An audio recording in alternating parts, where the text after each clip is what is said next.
গত 15 মাস সেনাবাহিনী বেসামরিক প্রশাসনের সহায়তায় নিয়োজিত আছে এবং অত্যন্ত চ্যালেঞ্জিং এবং প্রতিকূল পরিস্থিতির মধ্যে দিয়ে দায়িত্ব পালন করছে, এবং আমি বলবো অত্যন্ত পেশাগতভাবে দায়িত্ব পালন করেছে।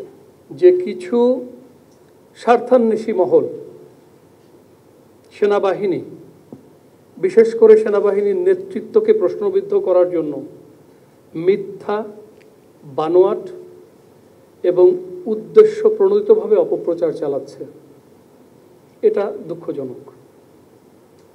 আমি আপনাদেরকে নিশ্চিত করতে চাই যে সেনাবাহিনীর প্রতিটি সদস্য সেনাবাহিনী প্রধান এবং সেনাবাহিনীর সিনিয়র লিডারশিপের প্রতি শতভাগ অনুগত এবং বিশ্বস্ত রয়েছে।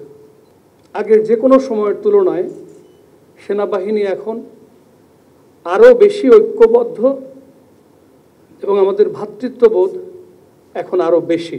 আমার অনুরোধ থাকবে, সামাজিক যোগাযোগের মাধ্যমে যে প্রচারণা, এটাকে আমরা পরিহার করে ঐক্যবদ্ধভাবে সামনের দিকে এগিয়ে যাই। যে দায়িত্ব সেনাবাহিনীকে দেওয়া হয়েছে এবং ভবিষ্যতে যে দায়িত্ব দেওয়া হবে, সেনাবাহিনী সেটা যথাযথভাবে পালন করবে, চিরদিন করেছে, সামনেও করবে ইনশাল্লাহ। সোশ্যাল মিডিয়ার প্রচারণাকে আমরা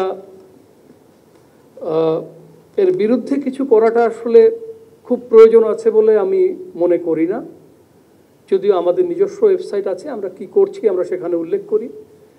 বাট আসলে